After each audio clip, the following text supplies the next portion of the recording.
Puede sentarse. Feliz Día de las Madres. Ayúdame a dar gracias a Dios por las mamás que Él nos ha dado.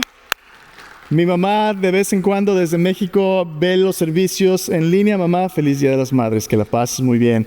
Y mi esposa los ve aquí y en vivo, normalmente sirviendo en el Ministerio de Niños o en su clase, en el tiempo en español, pero es una bendición tener nuestras madres y tener nuestras esposas, aquellas que todos los días trabajan incansablemente para que nuestros hijos, para que como esposos podamos servir al Señor. Feliz Día de las Madres. Si usted vino esta mañana y es mamá, le dieron un paquetito de estos y una flor, ¿verdad? Es bueno, este paquetito porque usted cuida de nosotros todas las veces y con tanto tiempo, tanto cariño. Pusimos un pequeño detalle para que usted cuide de usted misma y sus sentidos con la palabra de Dios. Adentro de este paquete hay una pequeña tarjetita, dice, este es un paquete de cuidado de los sentidos de mamá. Hay algunos versículos en esta tarjeta que le explican de qué se trata esto. Cada uno de estos pequeños detalles es un cuidado para sus sentidos. Por ejemplo, esta pequeña bolsita de lavanda es aroma, ¿verdad? Es para recordarle de la fragancia de Cristo en su vida. Este pequeño espejo es para que usted se vea y ve que usted está siendo transformada de gloria en gloria en la imagen del Señor. Mi favorita, honestamente, el único con el que puedo relacionarme, de aquí, ¿verdad? Esta pequeña trufa de chocolate lindo, esta está deliciosa. Pero también hay una tarjeta para que oiga el Evangelio y lo comparta con alguien más. Cada sentido tiene un pequeño versículo y tiene algo de cuidado para usted aquí. Porque ser mamá cuesta mucho trabajo, ¿verdad? Ser mamá no es fácil. Ser mamá a veces demanda habilidades aparentemente tan contradictorias unas con otras. Mamás son personas que cuidan con tanta ternura, tanto cariño, pero al mismo tiempo que tienen que ser firmes, a veces que tienen que ser duras con los hijos y las decisiones que uno enfrenta. Ser mamá no es un trabajo fácil. Ser papá tampoco, ser hijo tampoco. Vivir en este mundo no es fácil. A veces vivimos vidas donde anhelamos tener un hogar, dulce hogar, pero en las luchas que pasamos, a veces este hogar, dulce hogar, se vuelve en un no tan dulce hogar. Estaba leyendo la historia de una mamá con su pequeña hija, Maureen Lee. Maureen vive en Canadá y tiene una pequeña hija que se llama Maya, de 3 años. Ella y su nena fueron a caminar, ahí cerca de su casa hay un bosque, y fueron al bosque. Y ahí en el bosque están disfrutando una primavera hermosa, las florecitas, los animales, muy lindo el camino. Empiezan a caminar por la vereda y mamá deja que su hija se vaya un poquito adelante de ella a ver las flores y está mamá viéndola con cuidado. Pero de repente, de en medio de las plantas, sale un puma como de 80 libras y viendo a su pequeñita, Maya, ahí enfrente. Y el puma va corriendo a atacar a la niña y la mamá con una velocidad como si fuera flash se levanta de donde estaba, se pone en medio, toma a su niña y corre con su niña en brazos. El animal alcanzó a dar un arañazo, pero se lleva a la niña corriendo, toca en la casa de un vecino y libra a su niña del ataque de este animal. Y cuando mamá está ahí cuidando su herida y cuidándola, la niña se está viendo con su carita de tristeza y dice, mamá, ¿por qué el gatito no es lindo? ¿Por qué el gatito no es lindo? Mamá se le queda viendo y con ojos de madre, ¿cómo le explica a una madre, a una pequeña y tierna niña de 3 años, que no todos los gatitos de este mundo son lindos? No todos los gatitos de este mundo son lindos. No todos los gatitos de este mundo se van a arrimar y te van a nada más sobar, ¿verdad?, con su piel. No. Hay gatos de este mundo que son salvajes. De hecho, hay gatos en este mundo que se comen a otros gatos. En la casa, a mis niños les gustan los gatos. Y hemos tenido diferentes gatos a lo largo de nuestra vida familiar, pero el último gato que tuvimos era una gata y la gata era la reina de todo mundo. Esa gata era una diva y le encantaba que todo el mundo la atendiera y era malcriada, era linda, pero era malcriada y de lo peor.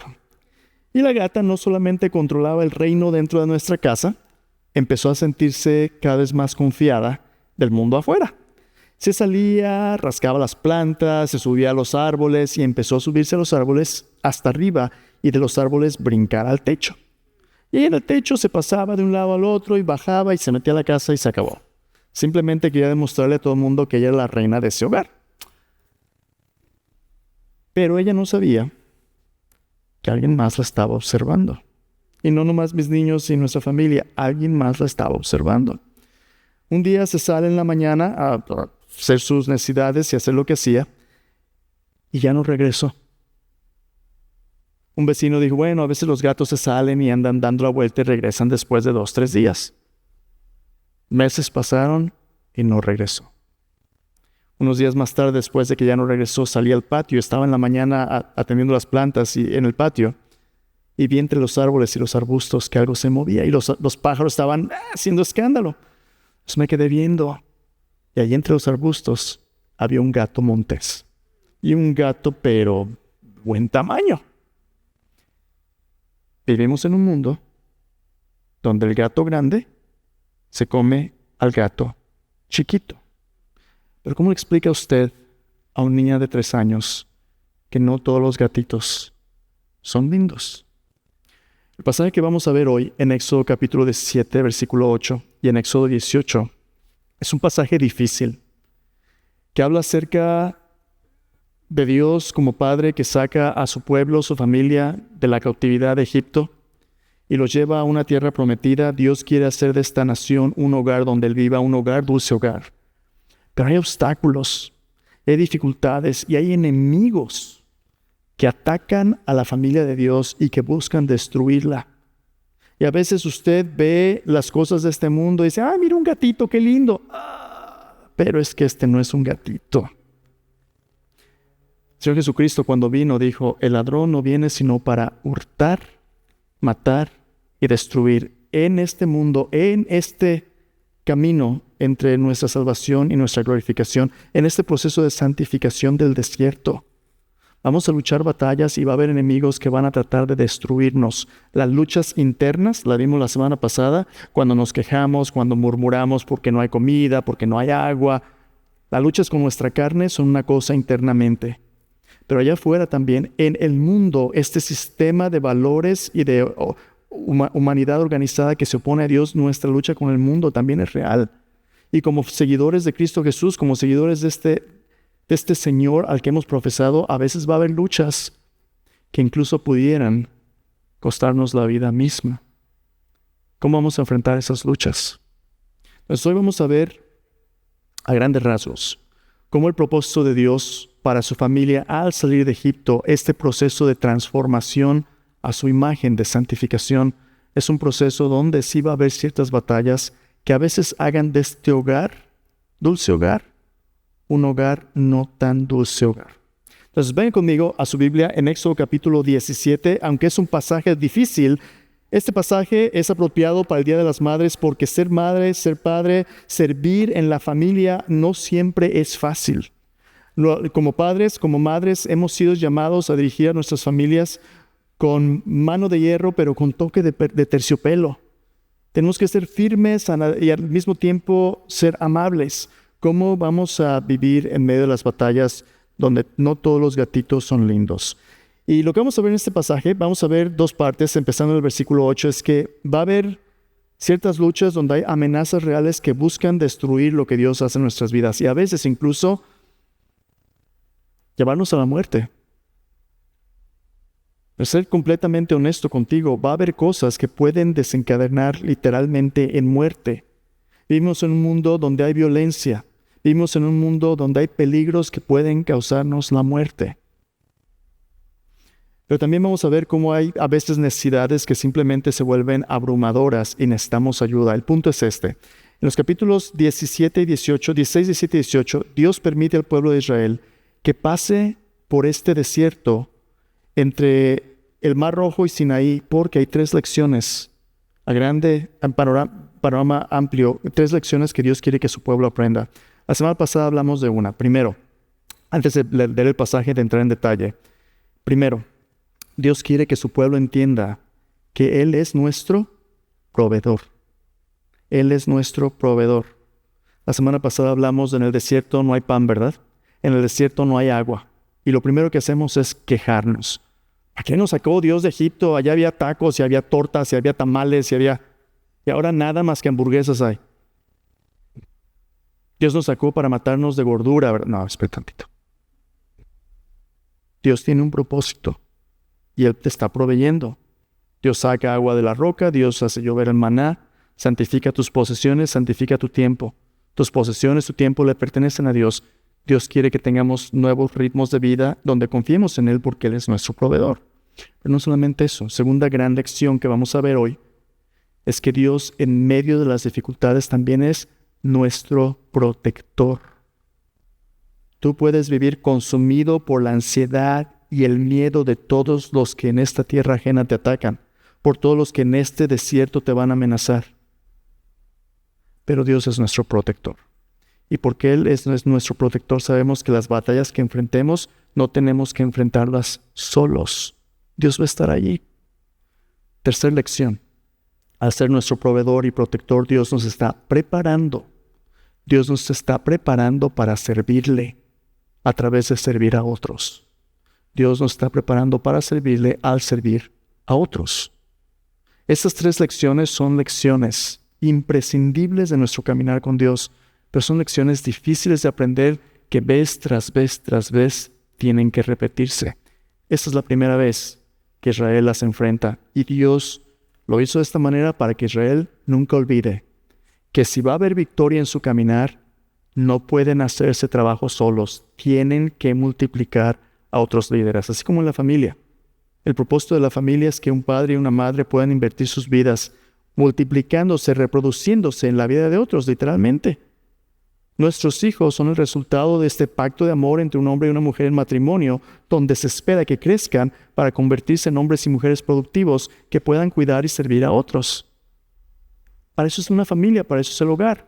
Pero las batallas que a veces las familias enfrentan lo hacen que sea no tan dulce hogar. Entonces, la pregunta que vamos a ver hoy es esta.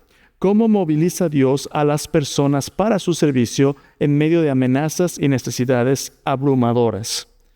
Si tú eres mamá, especialmente si eres mamá soltera, si eres mamá sin tu esposo, si te ha tocado criar a tus hijos solos, tú entiendes qué difícil es hacer el papel de papá y mamá, qué difícil es la lucha. Y hay momentos donde dices, yo ya no puedo. En medio de tus luchas quiero que sepas que así como el pueblo de Israel en el desierto descubrió la provisión, protección y preparación de Dios, tú no vas a estar sola. A lo mejor tú eres papá soltero, ¿verdad? Tienes tus hijos y no hay mamá. Tú entiendes qué difícil es, pero tú no vas a estar solo si permites que Dios esté presente en tu vida. Y no solamente Dios ha puesto una familia, la iglesia, para que juntos podamos apoyarnos unos a otros y salir adelante. No puedes estar solo, pero tienes que estar dispuesto a recibir ayuda y tienes que estar dispuesto a multiplicar el liderazgo. Entonces vamos a ver de qué se trata esto hoy. Éxodo capítulo 7, versículo 8 al capítulo 18. Vamos a ver dos cosas. Hoy primero, vamos a ver que para movilizar a su pueblo para su servicio, Dios levanta líderes que multiplican, primero, portaestandartes valientes y fieles en medio de las acechanzas del mundo. ¿Qué es un portaestandarte? Como vamos a ver hoy, alguien que lleva un estandarte, una bandera. Cuando había una batalla en la antigüedad, era alguien que le permitía al ejército saber y tener perspectiva, saber por quién estaban luchando y recibir órdenes en medio de la batalla, saber dónde poner sus ojos. Un punto de referencia para recordarle al pueblo en la lucha de quién depende su victoria y por lo cual están luchando. Vamos a ver esto el día de hoy en el capítulo 7, versículo 18. Acompáñame, mira lo que dice la palabra de Dios. Éxodo 17, versículo 8, dice: Entonces vino Amalec y peleó contra Israel en Refidim. Y dijo Moisés a Josué: Escógenos varones y sal a pelear contra Amalec. Mañana yo estaré sobre la cumbre del collado y la vara de Dios en mi mano. E hizo Josué como le dijo Moisés, peleando contra Amalec. Y Moisés y Aarón y Hur subieron a la cumbre del collado. Y sucedía que cuando alzaba Moisés su mano, Israel prevalecía. Mas cuando él bajaba su mano, prevalecía Amalec. Las manos de Moisés se cansaban, por lo que tomaron una piedra y la pusieron debajo de él. Y se sentó sobre ella, y Aarón y Hur sostenían sus manos, el uno de un lado y el otro de otro. Así hubo en sus manos firmeza hasta que se puso el sol. Y Josué deshizo a Amalec y a su pueblo a filo de espada. Jehová dijo a Moisés: escribe esto para memoria en un libro, y di a Josué que raeré del todo la memoria de Amalec de debajo del cielo. Y Moisés edificó un altar y llamó su nombre Jehová Nisi. Y dijo: por cuanto la mano de Amalec se levantó contra el trono de Jehová, Jehová tendrá generación con Amalec de generación en generación. ¿Qué está pasando en este pasaje? Bueno, si recuerdas del capítulo anterior, 16, y capítulo 7, versículo 1 al 7, el pueblo de Israel acaba de salir de esta necesidad tremenda de no tener que comer, no tener agua que beber. Han estado luchando, pero Dios proveyó. Y en medio de la provisión de Dios, cuando Dios les da que comer y de beber, pareciera que por fin las cosas se están acomodando. Esta es una gran victoria. Para de repente, sorpresa, a que viene una lucha que no estaban esperando. ¿Te ha pasado algo así a ti en tu familia? Que de repente parece que por fin las cosas van bien y de repente descubres o sabes, aprendes de algo que dices: ¿cómo es posible que eso estaba pasando sin que yo me diera cuenta? Israel acaba de salir de Egipto y van a la tierra prometida, pero ellos están entrando en un territorio que ya estaba ocupado. Esta tribu que tú ves aquí, la tribu de Amalec, en el libro de Génesis vemos, es una tribu descendiente de los descendientes de Esaú. Pero es una tribu que no era parte de los edomitas, se habían convertido en una tribu nómada, una tribu un poquito relegada, más que parte de los descendientes de Esaú a sus propias prácticas. Pero eran personas nómadas y en el desierto ellos eran considerados una tribu de guerreros, pero brutales. Ellos atacaban diferentes pueblos o aldeas y no dejaban a nadie vivo. Y lo hacían porque eran personas que se encargaban de conseguir sus bienes a través del motín, de la destrucción de otros.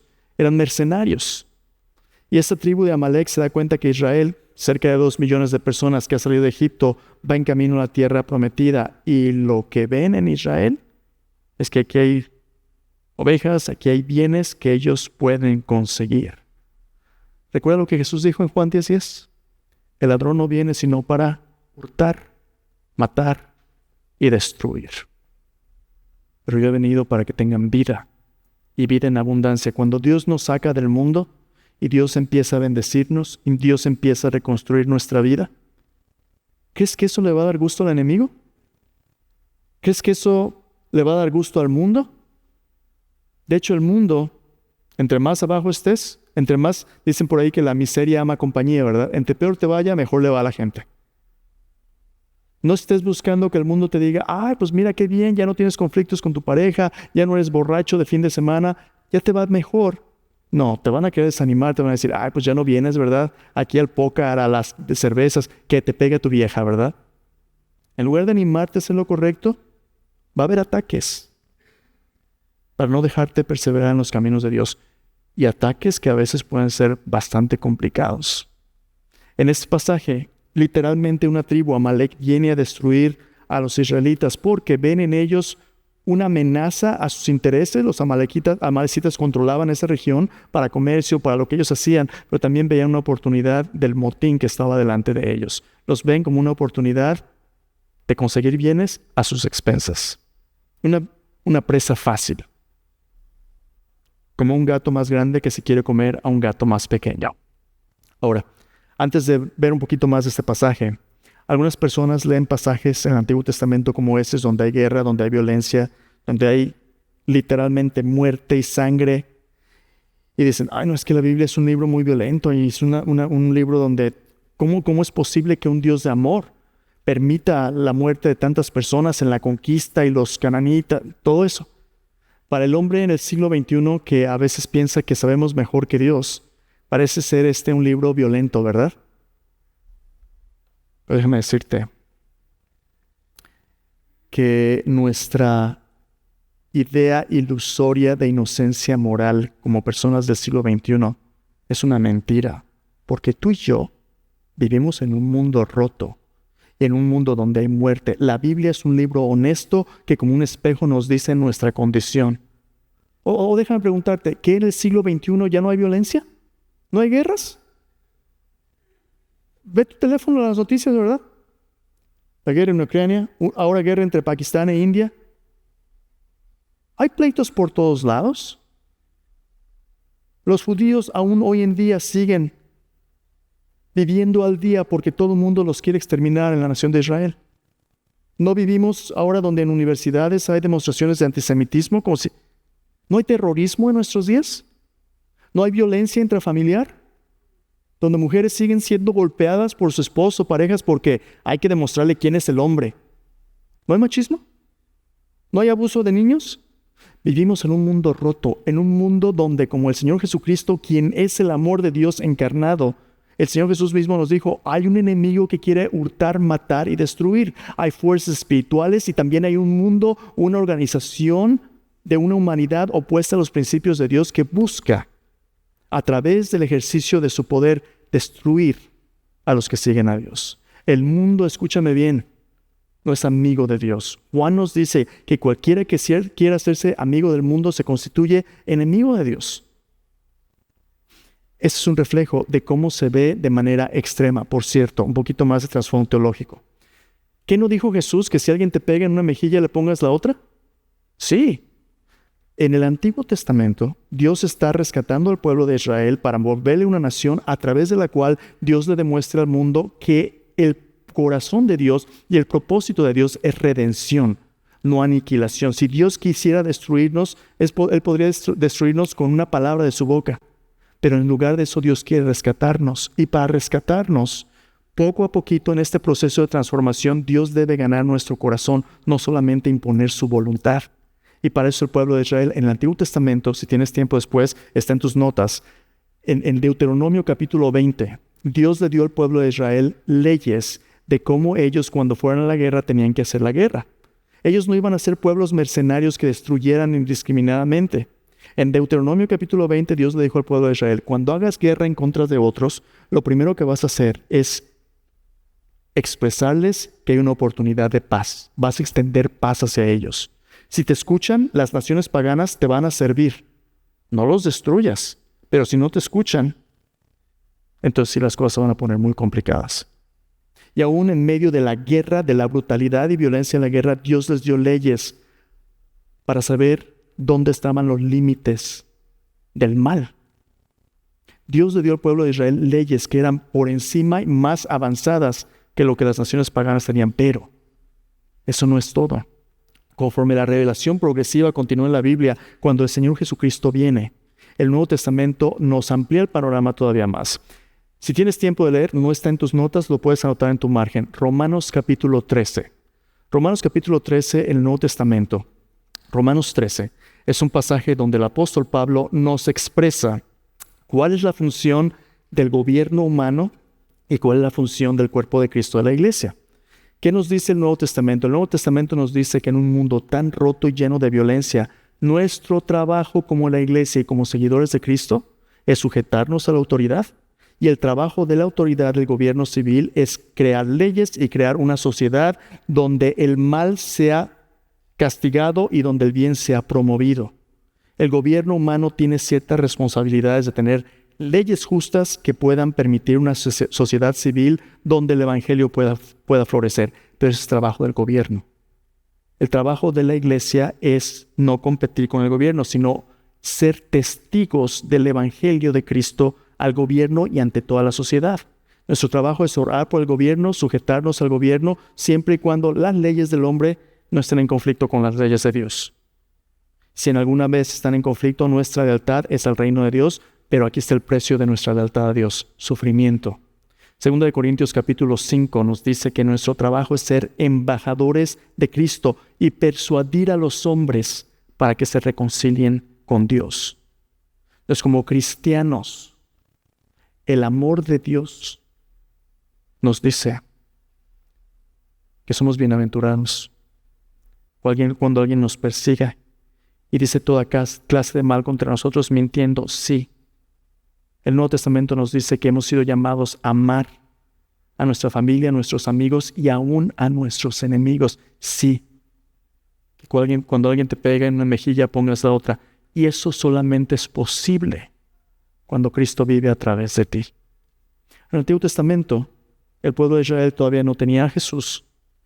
La ética del Antiguo Testamento les permite a los israelitas ver que hay un Dios que es santo, justo, y por cierto, uno de los títulos de Dios en el Antiguo Testamento es que Él es un guerrero que interviene para proteger y defender a su pueblo de los ataques de sus enemigos. Entonces, quería darte este panorama de perspectiva teológica porque hay mucho más que tu Biblia dice en pasajes violentos como este que tienes que leer a la luz de toda la revelación bíblica, pero haciendo justicia solo a este pasaje, esta es una lucha real donde esta tribu quiere eliminar a los israelitas, quedarse con sus bienes. ¿Cómo se van a defender?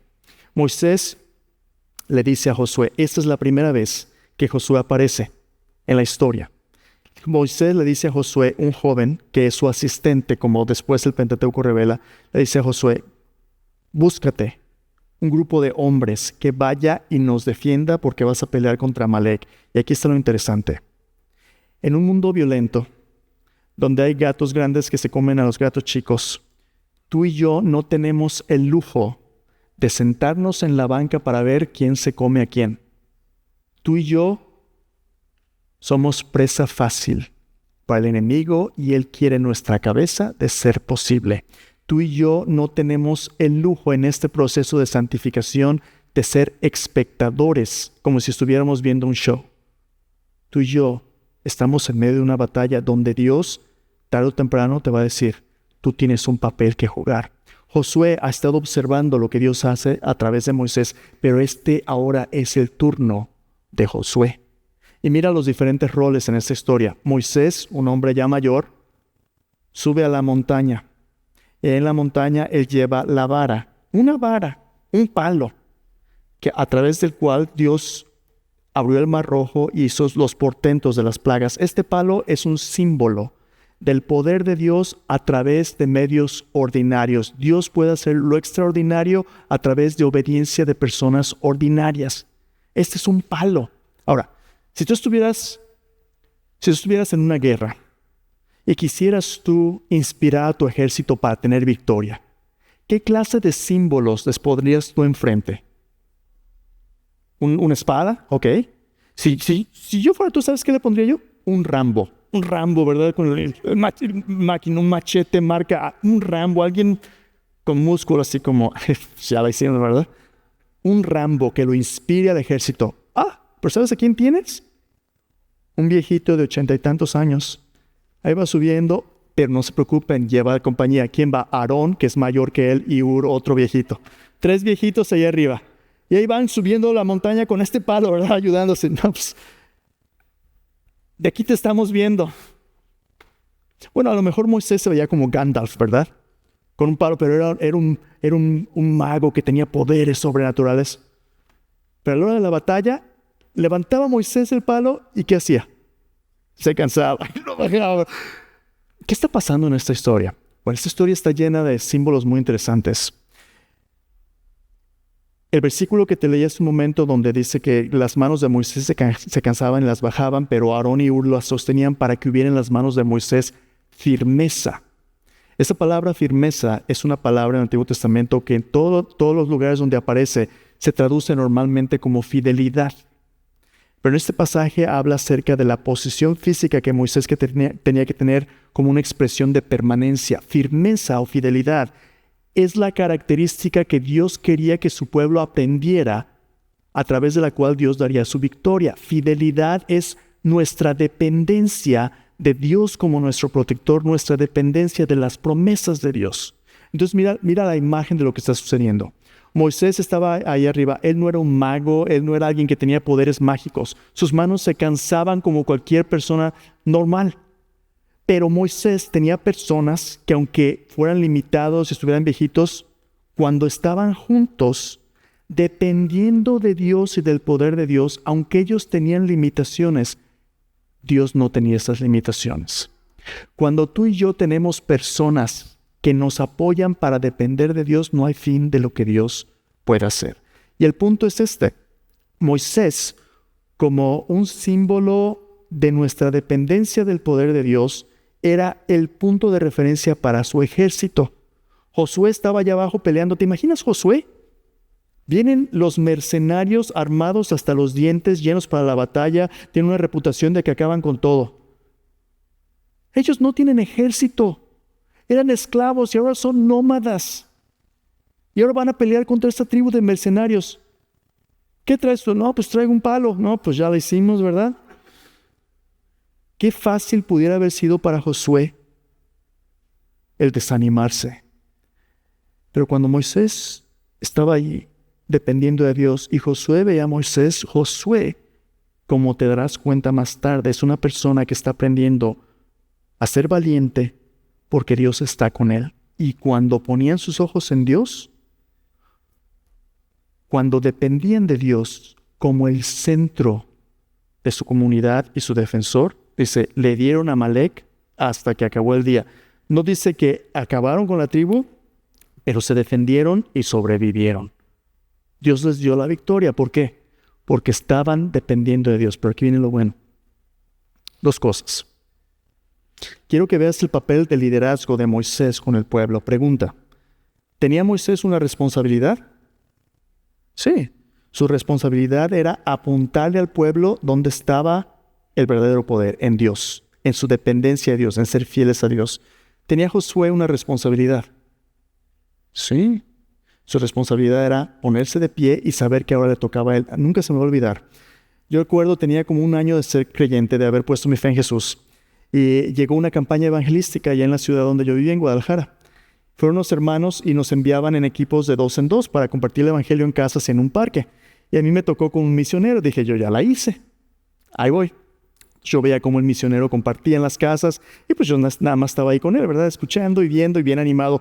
Ánimo, hermano, estoy orando por ti. Entonces íbamos de casa en casa y llegamos a un parque donde había un montón de muchachos. Yo tenía 15 años, apenas acabo de cumplir 15 años, un montón de muchachos. Cuando llegamos ahí, el misionero me dice, ok, Miguel, ahora te toca a ti compartirle a todos estos. ¿Que me toca qué? Compartirles. No, pues yo no sé, yo nunca lo he hecho.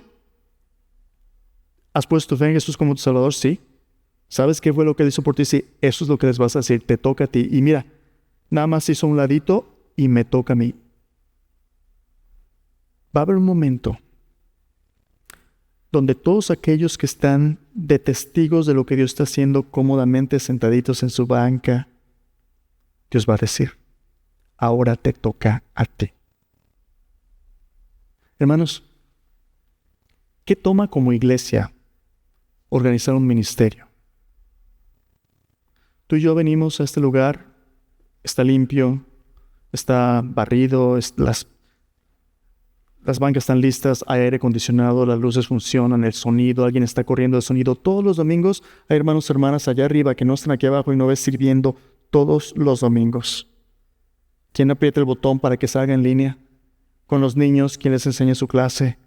Hoy es Día de las Madres, al final del servicio tenemos un convivio donde se va a echar unas flautitas con salsa. Alguien picó todo eso, ¿verdad? Se requiere tanta gente para que las cosas funcionen. Pero aquí es el otro punto. ¿Qué sucede cuando aquellos que están sirviendo constantemente, qué sucede cuando sus manos empiezan a cansarse? ¿Qué sucede cuando ellos quieren levantar sus manos, pero todos somos humanos, ¿verdad? ¿Quién va a ser el Aarón? ¿Quién va a ser el Ur que le sostengan? Hermanos, la fuerza de nuestra comunidad en medio de las batallas está en nuestro equipo, no en ninguno de nosotros, solos. Si tú eres mamá, tú trabajas tan duro para cuidar de tu familia. Pero escúchame bien, si eres hijo o hija o esposo, ¿cuándo te tomas el tiempo de venir a mamá y decirle, mamá, gracias por la comida que hiciste, estuvo rica? O si no puedes mentir porque no estuvo tan rica, señor, mamá, gracias por la comida, ¿verdad? Pero ¿cuándo te tomas el tiempo de animar? ¿Cuándo tomas el tiempo de ayudar? Todos nosotros estamos listos. Eso a mí no me gusta. ¿Por qué no están mis calcetines? Mamá, no lavaste. Pues lava tú, chiquito. Nomás tienes 35, ¿verdad? Lavar ya sabes. Todavía vives ahí con mamá, pero estoy chiquito, nomás tengo 35, mamá. Por favor. Tú tienes que hacer en medio de las luchas, tú tienes que hacer algo que anime a otros y ayude a otros y les sostenga las manos, porque cuando lo único que haces es quejarte y criticar, tus ojos no están puestos donde deben estar. Dios te está invitando a que te salgas de la banca y sirvas. Oye, ¿por qué no nos ayudas con los niños? Ay, no, es que a mí eso no se me da. ¿Y qué se te da? ¿Me puedes repetir la pregunta? Es que yo no tengo tiempo. Es que yo no sé. Basta de excusas. Cuando la lucha viene y el enemigo viene, tú y yo tenemos que ponernos las pilas. Déjame preguntarte. ¿Qué pasaría si el día de mañana tener una iglesia como esta en este país se vuelve en algo ilegal? Donde como en China te persigan por tu fe o como en los países musulmanes. ¿Qué va a suceder si nuestra fe se volviera en algo ilegal? ¿Seguirías tú identificándote con Dios? Fíjate qué interesante. En la batalla, vencen a Amalek y lo primero que hacen es construir un altar. Un altar que representa que su vida depende de Dios y que su resultado de esta victoria es adoración. Señor, yo te adoro porque tú eres mi protector. Y dice, este altar le pusieron un nombre y el nombre de ese altar es Jehová Nisi. Nisi es una bandera, mi estandarte. Jehová es mi estandarte, mi bandera. Lo que esta victoria le enseñó al pueblo de Israel es que en medio de las luchas de esta vida, ellos ya han decidido poner su bandera, el símbolo que les da unidad, estrategia, dirección, significado en este mundo. Su bandera es Dios mismo. En otras palabras, lo que define nuestra comunidad, nuestro punto de referencia, es este Dios que es nuestro protector. Él es mi bandera. Cuando tú estás en el mundo y alguien te dice, oye, ¿tú eres cristiano? ¿Qué contestas tú? ¿Quién pregunta? ¿Depende? Yo me acuerdo la primera vez que alguien se dio cuenta que yo era cristiano. Yo estaba a punto de cumplir 15 años. Meses después de haber aceptado a Cristo fue a un concierto cristiano.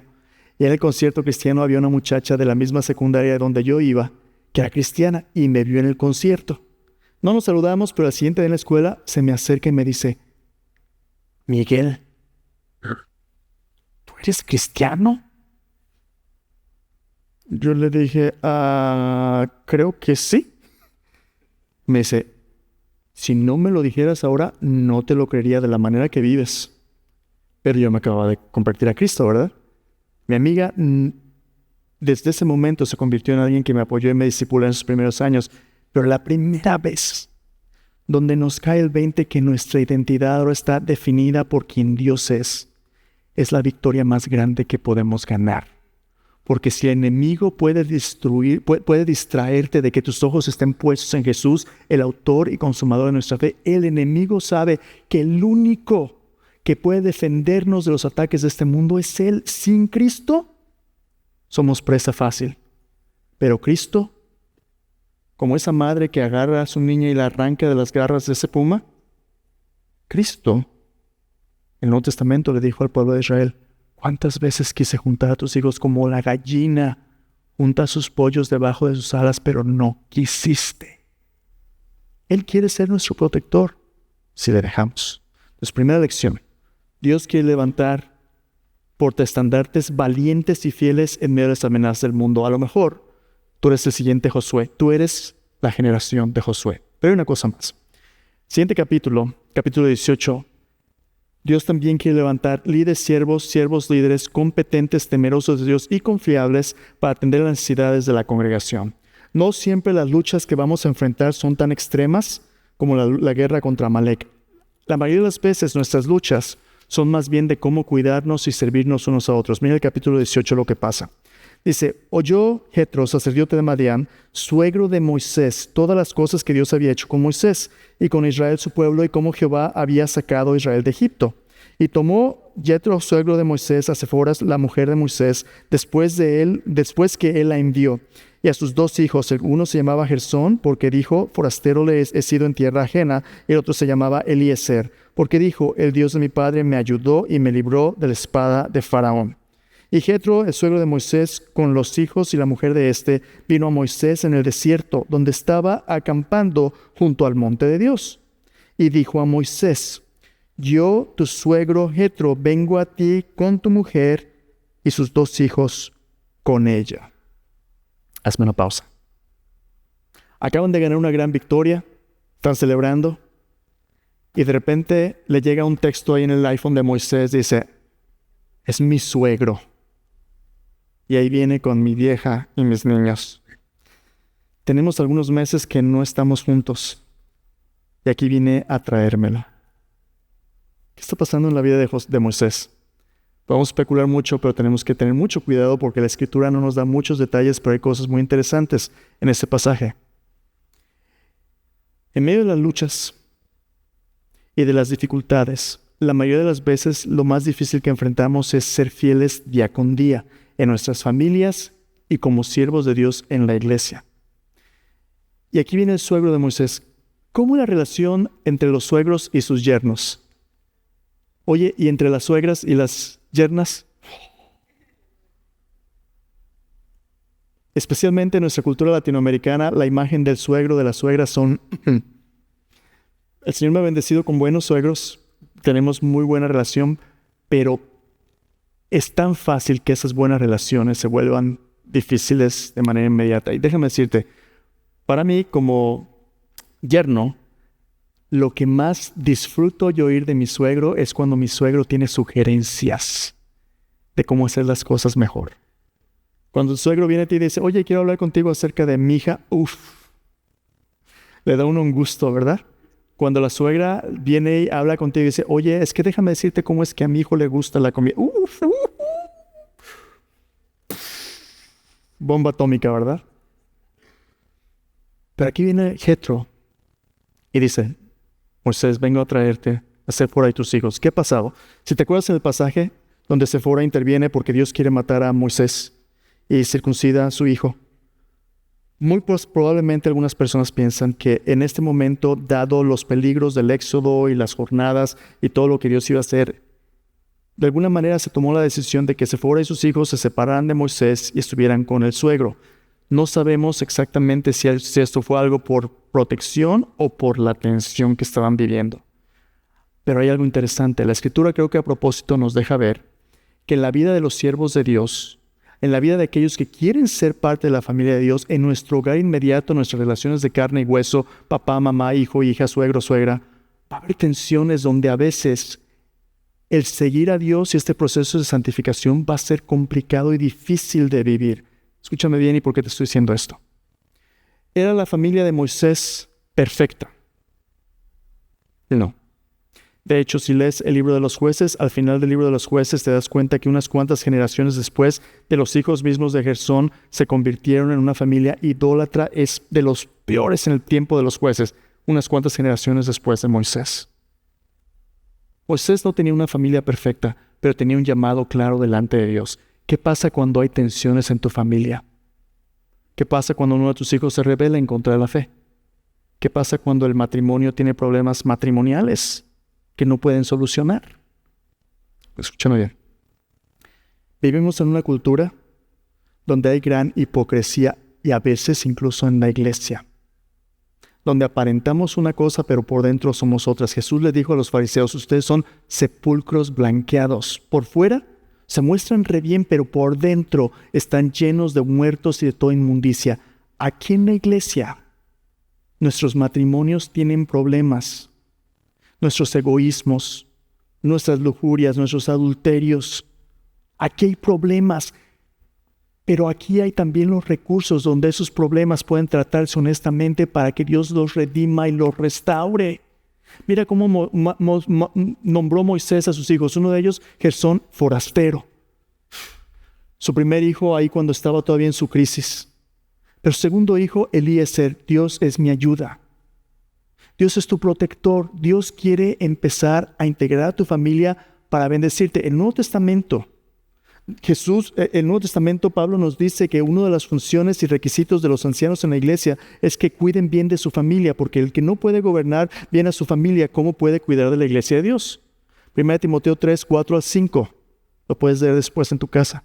Sí, Dios espera de los que sirven como líderes en su pueblo que tengan familias que estén progresando en su santificación. Pero no significa que seamos perfectos. Dime, ¿cuántos en la Biblia, siervos de Dios, tenían familias perfectas? ¿Abraham? Casi vende a Sarai, ¿no? Al faraón a los de los filisteos. ¿Qué tal Isaac? Bueno, pues puros pleitos y favoritismos con los niños. Adán y Eva, ¿no? El mayor mató al primero. Bueno, es que David, hombre conforme al corazón, no, hombre, no veas la familia de David, es un desastre absoluto. Ok, ¿qué tal la familia de Jesús? Sus hermanos pensaban que estaba loco. Hay luchas reales, pero en medio de las luchas Dios quiere santificarnos. ¿Qué sucedió bien? Bueno, Jesús viene y escucha todo lo que Dios ha hecho. Puedes seguir leyendo el pasaje. Jethro viene y escucha todo lo que Dios ha hecho, de cómo Dios libró al pueblo de Israel, y él dice: ahora conozco que Jehová es más grande que todos los dioses, porque en lo que se ensoberbecieron en contra de Israel, Dios los humilló. Esa declaración es una declaración de un gentil, pero que ha puesto su fe en el Dios de Israel. Moisés se reúne con Jethro, adoran a Dios, se reconcilia con su familia, se reúnen de nuevo. Y Dios trae a Moisés una restauración al ministerio que también le corresponde a él hacer. Escúchame bien. Tus pastores, maestros de escuela dominical, a veces se cansan. Y sus manos, ¿quién los va a apoyar y sostener? Tus pastores, tus maestros de escuela dominical, tus líderes en la iglesia, a veces tienen problemas matrimoniales. ¿Y sabes qué? ¿Quién les va a ofrecer consejería? ¿Quién les va a apoyar con el costo de consejería? ¿Quién les va a ayudar con sus hijos? Para eso es la iglesia. Tú, cuando tengas problemas, no, yo no, en la iglesia no, porque me van a criticar. Si somos una congregación de puros criticones donde no nos ayudamos unos a otros, ¿cómo vamos a sanar? Aún personas como Moisés necesitaban ayuda en su familia, y ahí está un suegro sabio que facilitó esta reconciliación y reencuentro con su familia. Por último, siguiente día después de esta gran victoria y celebración, Moisés se levanta a hacer su ministerio. Se sienta desde en la mañana hasta en la tarde a juzgar al pueblo. Y Jethro nomás está viendo. Y le pregunta: oye Moisés, ¿qué es esto que estás haciendo? Jethro dice: es que mira, todas las mañanas yo me levanto, el pueblo viene, me trae sus casos difíciles de juicio, y yo les declaro las leyes de Dios, sus preceptos, sus mandamientos, les digo qué hacer. 2 millones de personas. Un Moisés. Jethro le dice: Moisés, esto que estás haciendo no está bien. Te vas a chamuscar tú y todo este pueblo no vas a durar, se van a hacer pedazos. Dice: pon atención, si haces lo que yo te digo y Dios te dirige, busca hombres con buen carácter, competentes, que odien los sobornos, las mordidas, hombres de buen corazón que busquen hacer la voluntad de Dios. Y ponlos como líderes, como jueces en grupos pequeños. Organízalos, Moisés. Moisés, tienes que multiplicarte. Porque si no te organizas de tal manera que otros te ayuden con la carga, todos se van a hacer pedazos. Y Moisés dice: ¿sabes qué? ¿Cómo no lo había pensado? Aquí está lo interesante, hermanos. No importa qué tan competente seas como líder. Si tú eres el único competente, vas a fallar en lo que Dios te ha llamado a hacer. Pero a lo mejor tú no eres el más competente, pero eres capaz de ver que Dios te ha llamado a multiplicarte. Es mejor 10, 20 semicompetentes que uno solo que tiene muchas competencias. Dios quiere que tú y yo nos multipliquemos, porque aquí está la verdadera victoria de cómo Dios nos va a utilizar como iglesia. Dios ha llamado a los líderes de la iglesia a equipar a los santos para la obra del ministerio. Si vamos a ser una iglesia que multiplique multiplicadores de discípulos, este es un deporte de equipo, no un deporte de ver tele. Tú y yo tenemos que entrarle al partido.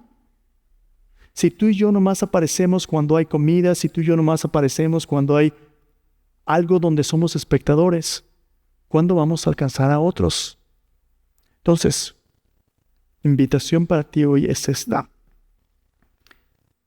que pases de estar en la banca y empieces a entrarle a la cancha. Dios quiere cambiar nuestra postura de espectadores a servidores. No solamente estar esperando a ver qué me dan, sino hacernos la pregunta: Señor, ¿qué me has dado para compartir. Tú tienes dones y talentos. Y Jesús dijo, más bienaventurado es dar que recibir. Y ahí está el gozo de una madre y de un padre, ¿no? Cuando tú das y ves a tus hijos florecer, como Juan nos dijo, no tengo mayor gozo que este, que ver que mis hijos andan en la verdad. Entonces déjame cerrar con esto. Cuando algo sale mal, cuando hay retos y algo sale mal en nuestras vidas, especialmente en la iglesia, cuando algo sale mal, muchos se apresuran a señalar con el dedo, mira, no tienes idea cuántas personas me han dicho, oiga pastor, aquí hay basura, la banca está sucia. Como que le faltó sal a esta salsita que trajeron, ¿no? Ver lo que está mal es tan fácil. Ver los problemas es tan fácil. Pero ser parte de la solución es otra historia. Entonces, muchos están dispuestos a señalar con el dedo, pero pocos están dispuestos a ayudar, a dar una mano. Cuando la batalla se intensifica, ¿qué es lo que Dios quiere? Que tú y yo no luchemos solo. Entonces, a lo mejor tú eres un siervo que estás bajo el peso del servicio y dices, yo ya no puedo. Déjame recordarte que no estás solo. Dios está ahí contigo para defenderte y sostenerte, y va a haber otros que te van a animar. Yo te voy a animar hoy que si tienes a alguien que te ha sido de bendición, mándale un texto, mándale una tarjetita, una palabra de ánimo. Estoy orando por ti, y ora por la persona. Todos necesitamos ser alentados, todos. Si tú has estado en la banca y sabes que yo no estoy sirviendo en nada, a lo mejor tú eres el Josué que Dios quiere levantar para que cuando el enemigo ataque, tú seas parte de la defensa de Dios. Este es tiempo de ponerse de pie y decir, Señor, tú eres mi estandarte. Oremos. Padre Celestial, hoy venimos delante de ti con gozo, Señor, por aquellos que, Señor, tú has levantado como nuestras madres para ponerse entre el peligro, Señor, y tu plan. Señor, tú quieres lo mejor para nosotros y nos rodeas de personas que nos aman, nos cuidan, nos guían, Señor. Sí, el enemigo quiere robar, matar y destruir, pero tú no lo permites, Señor. Por tu gracia y por tu amor nos rodeas, Señor, de favor a través de aquellos que sirven. Señor, yo te pido por mis hermanos y hermanas en esta congregación, que, Señor, seamos personas que desean el bien de otros, que seamos personas que respondan a tu llamado, que seamos una congregación donde unos a otros nos estemos animando, Señor, animando al amor y las buenas obras. Gracias por nuestras madres hoy. Llénales de gozo, sabiendo que ni un vaso de agua fría quedará sin recompensa. Gracias, Señor.